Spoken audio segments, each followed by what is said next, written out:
Identified only as Safia S, she's charged with attempted murder and being an ISIL supporter. Prosecutors say that while in Istanbul en route to Syria, ISIL militants told her to carry out an attack in Germany. February 26, 2016, a 15-year-old girl walked up to two police officers at the train station in Hanover, Germany. She reaches into her bag, pulls out a knife, and stabs one of these guys in the neck. Oh, she didn't just snap. She'd been radicalized by ISIS. These are some of the youngest terrorists in the world. March 11, 2015, an 18-year-old Australian kid drove a van filled with explosives into this Iraqi military convoy. His name was Jake Balardi. To his friends and family, he was a quiet, book-smart boy from Melbourne. But to ISIS, the terrorist group known as the Islamic State of Iraq and Syria, he was Abu Abdullah al-Astrali, a perfect pawn in their twisted game. Now, Jake didn't grow up in a war zone. He wasn't raised by extremists. He was a suburban kid who played video games, debated politics online, and even once asked the internet whether Russia was a part of Europe or Asia. He was curious about the world, just like any other child, and yet he became one of the youngest suicide bombers in ISIS history. So how does that even happen? 1996, Jake was born in Craigburn, a quiet suburb of Melbourne. Former classmates recall him as the kind of kid who got picked on. Some say he really never fit in, but Jake always had been fascinated by world affairs. He followed global conflicts, questioned authority, and engaged in online political debates. 2013 would be the turning point when his mother had passed away from cancer. His grief had turned inward, and he began searching for something, anything, to make sense of his pain. It was at this time that he converted to Islam, but what he was drawn into wasn't faith, it was propaganda. Jake's radicalization didn't happen overnight. It was a slow, methodical process. ISIS, a group that claimed to fight for Islam but actually caused the most destruction to Muslim communities, would prey on these lost and weak, vulnerable individuals. They didn't care about religion. They cared about power, using their violence and fear to spread their influence. Jake spent hours on the internet, engaging with extremist recruiters. One of them was Mirsad Kandich, an American ISIS operative who allegedly guided him step by step. Jake had feared the Australian authorities would stop him from leaving the country, so he had a backup plan. How about building bombs at home? He would research how to create homemade explosives that he planned on using in his own home country. But this wouldn't be necessary, because in August 2014, following instructions from Kandich, Jake flew from Melbourne to Istanbul. From there, he was smuggled into Syria and then Iraq. And just like that, his transformation was complete. No longer just a boy. Now, he's a soldier of ISIS, and he has one mission: to die for the cause. You see, Jake didn't just join ISIS. He would volunteer for one of their most extreme roles, a suicide bomber. In messages to an undercover journalist, he spoke about chasing death and wanting to take as many non-believers with him as possible. But the reality of ISIS wasn't what he'd been promised. He was in Iraq, a country with a deep Islamic heritage, about to take the lives of Muslims. The contradictions were insane, and Jake, even if only for a moment, must have seen him, and there were reportedly signs of him having second thoughts. But in ISIS, backing out isn't an option. March 11th, 2015, Jake was sent on his final mission, driving a van full of explosives into an Iraqi military convoy. Oh, he did as he was told. He hit the gas, crashed into his target, and the bomb went off. But here's the thing. It didn't work. The explosion was weak. It killed no one but Jake himself. And just like that, his grand act of martyrdom became a complete failure. ISIS didn't care that Jake died for nothing. They would just use his story to lure in the next lost soul. They would spread his face all over their propaganda, spinning his death into some heroic sacrifice. But let's be clear, ISIS destroyed Jake's life. They took this lonely, grieving boy and convinced him that he was part of something bigger, and they made him believe he was fighting for Islam, when in reality ISIS has done a lot of damage in the Middle East. They kill innocent people, tear apart communities, and turn sacred beliefs into weapons. They didn't fight for faith, they fight for power, and people like Jake were nothing but disposable tools for them. Back at home, Australians were horrified. Prime Minister Tony Abbott at the time called it absolutely horrific. Experts debated whether Jake was really an extremist or just a broken boy caught in the worst possible web. His father, John Balardi, was devastated. He had lost touch with Jake after a bitter divorce. When they reconnected, Jake told him that he had converted to Islam, and his father later said, "I literally fell back in my seat." John blamed himself. He blamed ISIS, and he refused to remember Jake as a terrorist. He He said, He was a trophy for them. They murdered him. This is the moment armed police closed in on Britain's first all-female terrorist plot. It followed phone intercepts and close surveillance. And the person found guilty today was just 16 when it all started.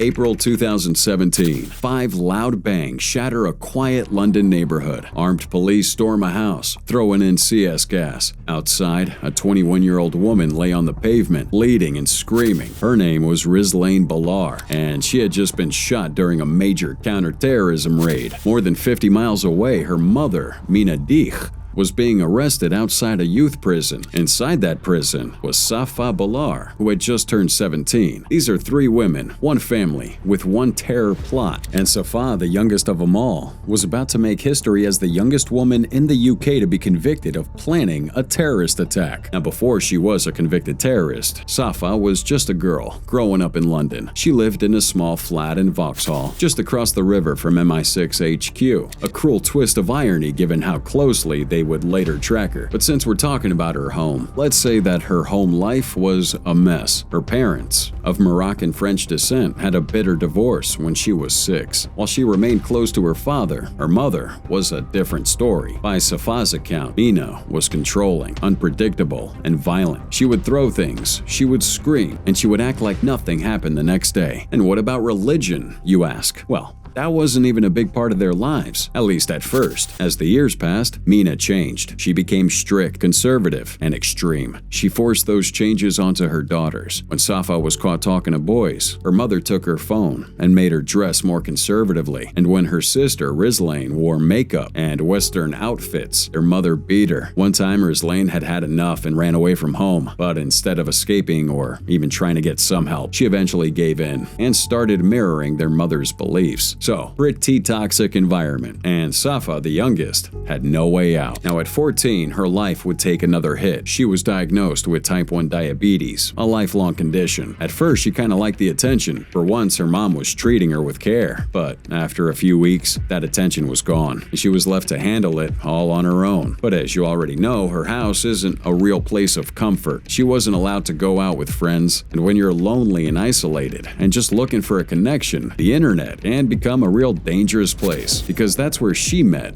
Naweed Hussein, a British ISIS fighter, twice her age. And again, ISIS would prey on the lost and vulnerable. Safa was a perfect target. Naweed would shower her with attention, call her beautiful, and make her feel special. She later said, It was the first time I had received that kind of attention from a man. He showed her life in Raqqa, a city in Syria, painting it as a paradise. He sent her gruesome photos of executed prisoners, and then he sent her a picture of his bomb belt while telling her, Belts are a must, even with you. Don't hesitate to pull the pin. And Safa laughed. To her, this was love, as twisted as it was. But Naweed convinced her that blowing themselves up together would be this ultimate romantic gesture, and she agreed to it. They even had a marriage over text with an ISIS sheikh officiating. Safa was supposed to join him in Syria, but before she could, MI5 would take her passport. And with no way to reach Syria, Naweed convinced her to plan an attack in London instead. Her target was nothing but the British Museum. They talked about grenades, guns, explosives. He gave her instructions on how to use them, but MI5 was already onto him. Undercover agents posing as ISIS recruits, getting close to Naweed online, and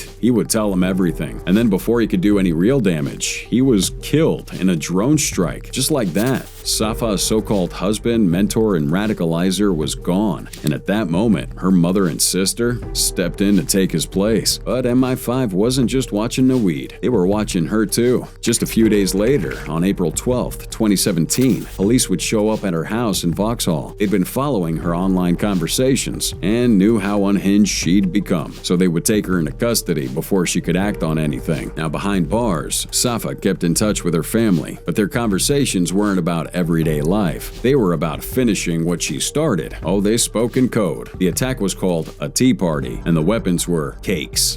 Basically, I don't want your mum to feel bad that she's not invited to the party. Yeah. but it's going to be me and, you know, like a few sisters and stuff. We're just going to have some fun. Not your normal conversation here. Rislaine and Mina bought knives and drove around Westminster, scouting landmarks and planning to stab police officers. The attack was supposed to happen on April 27th, but MI5 had been listening the entire time. April 26th, the police had raided their home before they could strike. Rislaine was shot but survived. Mina was arrested, and the UK's first all-female terror cell was dismantled before they could take a single life. Later in court, Safa looked like a completely different person. No conservative dress, no religious clothing, just a regular girl in a miniskirt and cardigan. She claimed that she had been groomed, manipulated, and didn't really mean it. She said, "Nothing online is real. I was just playing." But the jury wasn't buying it. And so, in June 2018, Safa Balar was convicted of planning a terrorist attack on British soil. She was given life in prison with a minimum of 13 years, which was later reduced to 11 on appeal. Her sister, Rislaine, got 16 years, and her mother, Mina, got nearly 7 years. Cameron Finnegan was a social recluse who thrived online in an international network promoting extremism and violence. March 2024, police raid the home of 18-year-old Cameron Finnegan, a quiet boy from Horsham, West Sussex. They were acting on a tip that he had a gun, but they didn't find a gun. What they found, however, was far worse. A demonic tapestry hanging on his bedroom wall, swastikas and pentagrams scrawled across his room, a Bible defaced in red ink, referencing an underground extremist group. And on his phone were videos of abuse, violent extremist material, and instructions on how to carry out mass murder. And just like that, they realized Finnegan wasn't just some troubled boy. He was part of one of the most disturbing online movements in recent history, and the deeper investigators dug, the darker it got. Finnegan lived with his adoptive parents and biological sister in a quiet neighborhood. He wasn't the type to stand out. If anything, he was withdrawn, spending most of his time online. Then, in late 2023, something changed. He gets involved with some neo-Nazi Satanist group called 764. At first glance, this group seems like just another internet cult. Dark, underground, built on shock value. But this one was different. This might have been a breeding ground for some of the most extreme violent ideologies out there. We're not just worshiping Satan over here or posting edgy memes. It's about causing real-world harm. And as he fell deeper into 764's world, Finnegan wouldn't be just a follower. He wanted to prove himself. So he targeted vulnerable people online, looking for those struggling with mental health problems. One of them was this girl, who's believed to be in Italy. She confided in him that she was considering taking her own life, but instead of helping her, Finnegan encouraged her to live stream it. He told her, "Do it for me. I'll claim it for the 764. Not about whether she was dead or not. I don't think about stuff in that moment. That's just stupid I say without thinking. To this day, police don't know what happened to her, and he wouldn't stop here. On Telegram, he told a group about a homeless man living in a tent near his house. He wrote, I won't stop until he's dead." Even posted a picture of the man's tent, proving that he'd scouted him. But the most terrifying part was that he and other 764 members were planning something called Terror Week, just a week-long spree of violent attacks. But on March 26th, 2024, police finally stormed Finnegan's home. They searched every inch of his bedroom and uncovered a punch bag covered in stab marks, extremist writings, and encrypted conversations with 764 members. On his computer, they would find an 11-page terrorist document detailing how to carry out truck attacks, mass stabbings, and shootings. He was dangerous, but he was just another follower, swept into an ideology that took his loneliness and turned it into something monstrous. When Finnegan appeared in court, he showed no remorse. He pled guilty to 5 charges: encouraging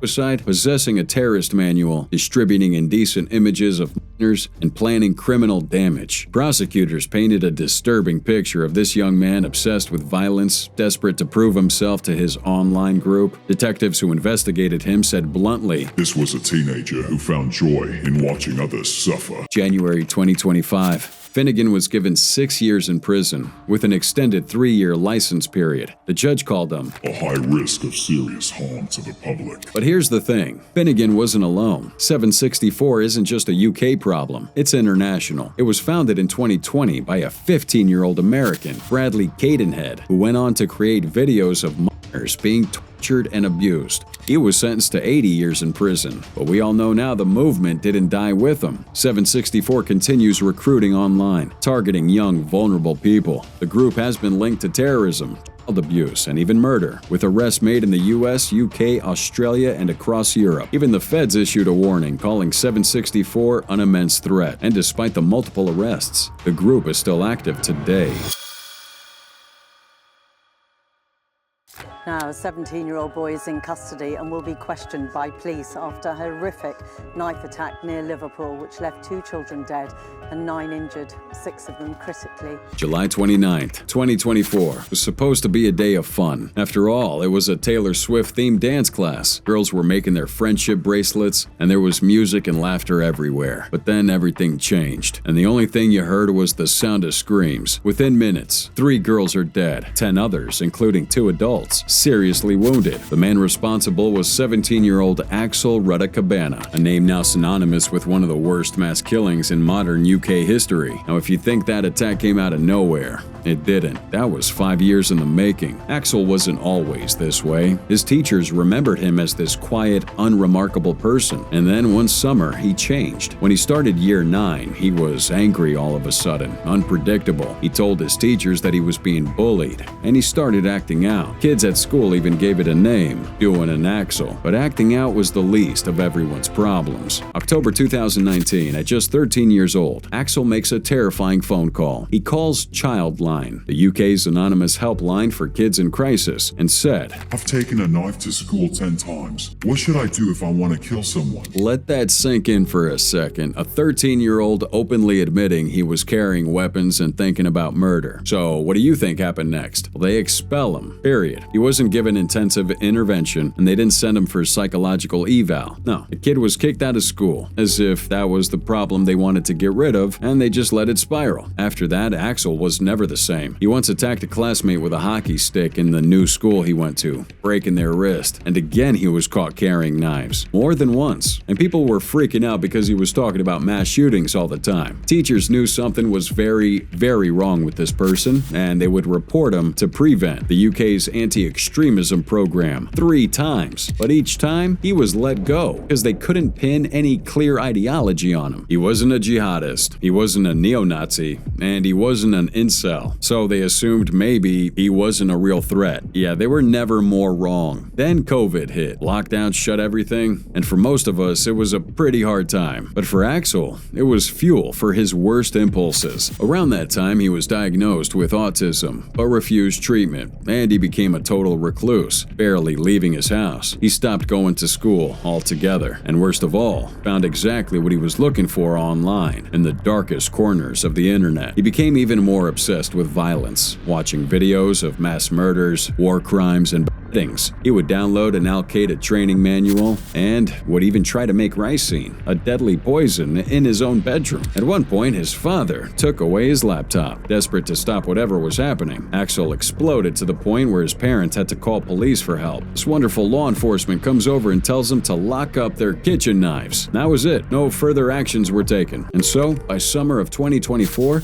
Axel had stopped trying to pretend he was normal and totally surrendered to his dark side. A week before the attack, he tried to take a taxi to his old school. His father caught him in time and convinced the driver not to take him. But a week later, no one was there to stop him. That morning, he booked a taxi under a fake name and heads towards Heart Space, a dance studio filled with girls, dancing to Taylor Swift songs. At 11:45 a.m., he walks inside, pulls out a knife, and starts stabbing. There's no warning, no manifesto, and absolutely no demands. Just pure, unhinged violence. The girls had no chance. Some hid in bathrooms, some ran for fire exits, and some were just pulled back inside and stabbed anyway. And by the time police finally arrived, the damage was done. 3 little girls laid dead. 10 others are fighting for their lives. And when the police tackle Axel to the ground, he doesn't fight. He smiles. And later in custody, he tells the officers, "I'm glad that you're not dead." Axel refused to speak during his trial. At one point, he pretended to be sick, just to get removed from the courtroom, but no amount of pretending could save him. The facts spoke for themselves. So he ends up pleading guilty to 3 counts of murder, 10 counts of attempted murder, possession of ricin, and possession of a terrorist manual. He was sentenced to life in prison with a minimum of 52 years, likely never to walk free again. After his guilty plea, the truth about his past had come out to the public. He was reported to prevent 3 times, but was rejected every time. Social services, police, mental health workers all flagged concerns, but nothing changed. He was obsessed with mass murder for years, but somehow, no one stopped him. After the attack, useless Prime Minister Keir Starmer announces plans to reform terrorism laws, aiming to classify non-ideological mass killings as terrorism. But for the families of his victims, yeah, little too late. 3 girls are gone, and the boy who killed them had been crying out for help for years, but no one cared to listen. This boy is 16 years old, but he was extremely serious. He drew his inspiration from Tarant, the man who attacked the mosques in Christchurch, New Zealand. November 26, 2020. Singapore security forces show up at the home of a 16-year-old boy, ready to put an end to something terrifying. He wasn't involved in gangs. He wasn't part of any terrorist network. Just a boy. No criminal record, no history of violence. Yet he'd spent months secretly planning to attack 2 mosques, inspired by one of the worst mass shootings in modern history. And he had picked a chilling date to do it. March 15, 2021, the 2-year anniversary of the Christchurch mosque attacks. For most people, that date marked a day of horror. That morning, a gunman named Brenton Tarant stormed 2 mosques in Christchurch, New Zealand, shooting at worshippers during Friday prayers. He killed 51 people and live-streamed the entire thing on Facebook. This massacre was shocking, but not just because of its brutality, but because Tarant made it clear that he wanted others to follow in his footsteps. And it worked. Somewhere in Singapore, you got a 16-year-old kid watching this, reading Tarant's 74-page manifesto, seeing him get glorified in extremist circles. He became obsessed with the idea of carrying out his own attack, so he would scout mosques near his home using Google Maps. He planned escape routes, and he even tried to buy a gun through Telegram, but backed out when he suspected it was a scam. Instead, he settled on a Smith & Wesson machete, which he was trying to buy online when authorities had stopped him. And well, at first glance, the boy's background didn't scream future terrorist. He was a Christian of Indian descent, raised in a country where religious violence is almost unheard of. But his beliefs had been so twisted by a deadly mix of Islamophobia, misinformation, and a fascination with violence. It starts off with terrorist propaganda videos, ironically ones made by ISIS. He would watch them over and over and come to a very dangerous and completely wrong conclusion that ISIS represents Islam. In his mind, attacking these mosques wasn't terrorism, it was revenge. And from there, he continues to spiral. But the breaking point comes after this terrorist attack in France, where a Tunisian national enters the Notre Dame Basilica in Nice and carries out a brutal knife attack that left 3 people dead. To the kid, it wasn't just another news story. This was proof of everything he'd come to believe. He saw it as a sign that Muslims were waging war on Christians, even though the attack was widely condemned by Muslims around the world. But instead of questioning his views, he doubled down. He convinced himself that a similar attack was bound to happen in Singapore, and that it was his duty to strike first. And then, Tarant's story gave him a blueprint. So the deeper he falls into these dark corners online, the more committed he is to his plan. He wanted to live stream the attack as well. Just like Tarant, he would even write a manifesto filled with hate and justifications for why he was about to kill innocent people. And yet, he believed that there were only 2 ways this could end. Either he'd get arrested before carrying it out, or he'd be shot and killed by police. Lucky for him, it never got that far. Authorities got a tip-off and moved fast. He was arrested under Singapore's Internal Security Act before he could put any part of his plan into action. Singapore's government had a choice: put this kid on trial and risk turning him into a symbol for extremists, or try to rehabilitate him. They chose rehabilitation. Instead of a prison sentence, he was placed in a program that included religious guidance, psychological counseling, and social support. Christian leaders would be alongside him, helping him unlearn these extremist ideas he'd absorbed online. Experts helped him to understand that he'd been manipulated, and how they turned his fear into hate, and how he'd almost thrown his whole life away for an ideology that had nothing to do with reality. After nearly 3 years in detention, he was quietly released in 2024. April 6, 2017. It's just before midnight in Queanbeyan, New South Wales, Australia, when Zishan Akbar, a 29-year-old service station attendant, took his last breath. He had no idea two boys, just 15 and 16 years old, had walked into his workplace with a steak knife and murder on their minds. They attacked him from behind, stabbing him repeatedly before leaving him bleeding on the floor. As his life slipped away, one of these sick boys dips his finger in Akbar's blood and scrawls IS onto the wall. Then, they walked out of the door and kept going. For the next 14 hours, these two sick bastards went on a violent rampage, attacking random strangers across Queanbeyan and the ACT. They beat a man in a park with a beer bottle. They break into a home of another man they knew and bashed him with a tire iron and robbed him. And last, they would flag down this driver and stab him in the stomach while they were laughing and then bash him with a hammer. That violent spree came to a stop after a high-speed car chase down the Monaro Highway. When police finally arrested him, one of the boys was still shouting. And well, that was the question everyone wanted answered. Two boys, barely old enough to drive, let alone kill, had left a trail of blood across the city. But how deep did their ties to extremist groups really go? Were they ISIS supporters? Was this a terror attack, or just two lost boys who were knee-deep in a web of chaos and violence? Police started digging. Now, one of these boys had been posting ISIS propaganda online. Another had a history of drug abuse and mental illness. They had talked about martyrdom, about violence, and about making a statement. But their first victim, Zishan Akbar, the service station worker they stabbed to death, was actually Muslim. So if this was about ideology, why kill someone who shared their faith? Now, to this day, they never gave an answer, and we're left to wonder. Maybe they were inspired by terror groups. Maybe they had some kind of radical beliefs. But when it came down to it, their actions were just chaotic, senseless, and fueled by hate. The two boys were charged with murder, robbery, carjacking, and multiple assaults. They refused to appear in court for months, but in September 2019, they pled guilty. The older boy, the one who planned and led the attacks, was sentenced to 35 years and 6 months. The younger one got 18 years and 4 months. But even in prison, the older one continues threatening officers, screaming he would rape and kill them in the name of Allah. His behavior only reinforces fears that he's still deeply influenced by extremist ideology, or perhaps that he was using it as some twisted excuse for his own violent nature. Meanwhile, the younger one was reportedly behaving in custody, showing none of the same outbursts. But you know, at the end of the day, both of them now face years, decades of incarceration without nothing but time to think about what they did. Whether that leads to reflection or just deeper resentment, we really don't care. Queanbeyan isn't the kind of place where people lock their doors at night.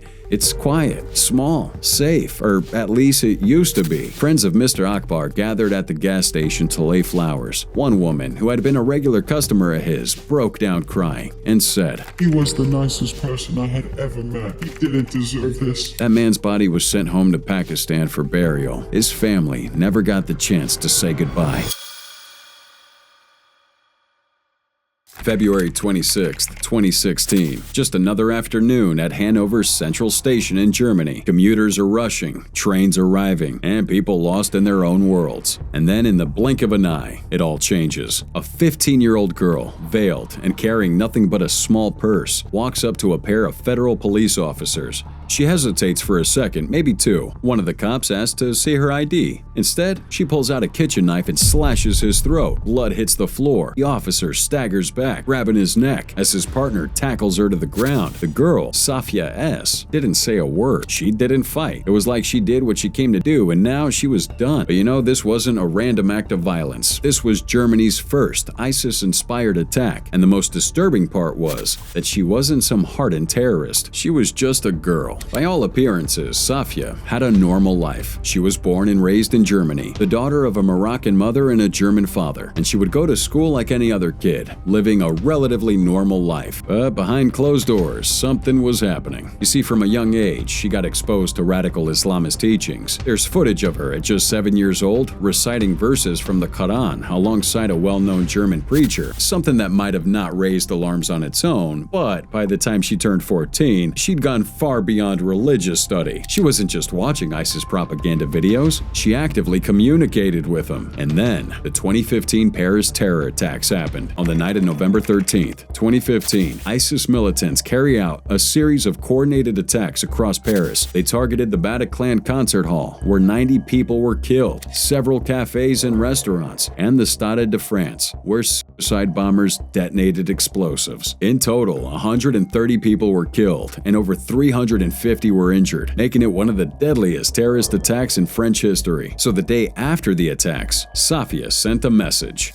Allah bless our lions who carried out an operation in Paris yesterday. She wasn't just talking anymore. She wanted in. November 2015, when Safia was just 14, she buys a plane ticket to Istanbul. Her plan was to cross the border into Syria and join ISIS. She had contacts waiting for her, people who had arranged everything, but her mother found out. She flew to Turkey, dragged Safia back home, and thought she had saved her. She hadn't. Back in Germany, Safia stayed in contact with her ISIS handlers, and this time they had a different plan for her. If she couldn't come to Syria, she can serve the cause in Germany. Now, it's hard to imagine what was going through her head that day. Think about it. She leaves her house carrying a knife, knowing exactly what she was supposed to do, and she goes to the Hanover Central Station and watches these police officers for a while, just waiting, choosing her moment. Then, like it was just another normal interaction, she walks up to him and she strikes. The officer barely survived. An emergency surgery saved his life, but the attack sent shockwaves throughout Germany. A 15-year-old girl acting on direct orders from ISIS. How was that even possible? Well, she was arrested immediately, and she confessed, even writing a letter of apology to the officer she nearly killed. But the evidence would tell a different story. Authorities found messages on her phone proving that ISIS had guided her every step of the way. She had sent a video pledging allegiance to him the day before the attack. Oh, we didn't have just an angry girl with a knife. This was a trained recruit,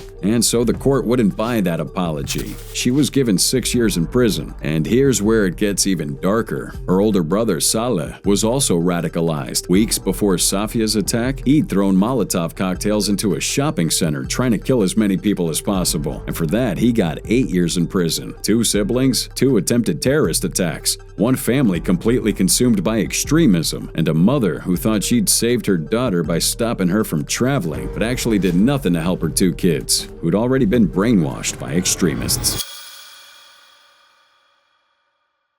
2018. Somewhere in a quiet town, a 13-year-old boy sat in his bedroom, scrolling through an online forum, his screens glowing in the dim room, filled with violent manifestos, bomb-making guides, and hate-fueled propaganda. He was just a boy, but the words he read were already shaping him into something far more dangerous. Now, at an age when most boys are either worrying about their pubic hair or video games, he was already planning for something bigger, something darker, and before anyone realized what was happening, he became the youngest person in the UK to commit a terrorist offense. At 13, he downloads his first bomb-making manual. Maybe it started as curiosity. Maybe he was looking for a place to belong. Either way, it didn't stop there. He quickly falls into the online world of neo-Nazism, joining Fascist Forge, a platform notorious for recruiting extremists. This kid was actively engaging, spreading hateful ideologies, and discussing violence against minorities. And believe it or not, by 14, he was no longer just a follower. He'd become a leader. From his grandma's house, he's running the UK branch of Furkrig Division, FKD, a now banned neo-Nazi group that idolized mass murders and promoted white jihad. His role was recruiting others, and he found new members, encouraged violence, and even connected with extremists across the world. In chat rooms, he would speak casually about gassing Jewish people, hating gay people, and shooting up their parades. He would also commission posters with slogans like "Nuke London," and the people he recruited weren't just talking, they were acting. One of his recruits, Paul Dunleavy, a 17-year-old boy, was later jailed for preparing a terrorist attack. So, to the outside world, our boy was just a quiet kid. Nothing out of the ordinary. No one could have expected him to be at the center of something so dark. But inside his home, the warning signs were everywhere. When police raided his room, they found a Nazi flag hanging up and a racist slogan painted on the garden shed. His devices were filled with guides on making weapons and instructions on how to kill people. He also had manifestos created by the Christchurch and San Diego shooters. I mean, Jesus, how did nobody notice this? That is until July 2019, when a tip-off finally led police to the door. Now, they had reason to believe that he was trying to build a weapon, so when they searched his home, they wouldn't find explosives, but they found enough evidence to charge him with 12 terrorism offenses at just 14 13 years old. Now, in court, he had a good lawyer, arguing that he didn't really believe the things he was saying, that he was just lost, trying to impress people online. Yeah, the judge wasn't sure. Was he really an extremist? Or just a deeply troubled boy caught up in something bigger than himself? Now, many wanted this kid to go to prison, but instead, the country lets him walk free. The judge chose leniency and hands this psychopath a 2-year youth rehabilitation order, saying that a prison sentence would undo the progress he had made since his arrest. So, instead of a cell, he got therapy, monitoring, and restrictions on internet use. Well, now he has a second chance. Whether he takes it or falls back into the world of hate remains to be seen. Still, his case sent shockwaves throughout the UK. A 13-year-old leading a terrorist group, planning for genocide, all from his grandmother's house in Cornwall. I mean, law enforcement warned that the new face of terrorism was getting younger. The internet had created echo chambers where ordinary kids were now being radicalized at an alarming rate. And who knows, at this rate, what age will the next radicalized terrorist be? 12, 11, maybe younger? Because if this case proves anything, it's that the internet really doesn't care how old you are. It doesn't ask you if you understand the weight of your words or the reality of your actions. It just pulls you in, deeper and deeper, till you believe in something so vile, so twisted, that you're willing to act on it, you sicko. And by the time the world notices, it's already too late.